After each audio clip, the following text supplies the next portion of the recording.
ឥឡូវនេះខ្ញុំចង់សាកល្បងប្រាជ្ញារបស់អ្នកទាំងអស់គ្នាបន្តិចតើអាចរៀបរាប់បានទេរបស់អ្វីដែលមាន2គ្មាន1ណាហាបននឹងអើនកម្មវិធីកម្លាំងកោជលឥឡូវនេះខ្ញុំចង់សាកល្បងប្រាជ្ញារបស់អ្នកទាំងអស់គ្នាបន្តិចតើអាចរៀបរាប់បានទេរបស់អ្វីដែលមាន2គ្មាន1ណាហាបននឹងអើនមាន2លើលោក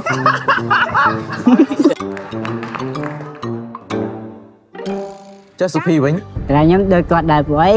វគ្គមុនគេជួយយើងទាំងពីរឲ្យខ្លងវគ្គនេះចុះវគ្គនេះយើងមកchơiមិត្តភាពតាមតែស្ដែង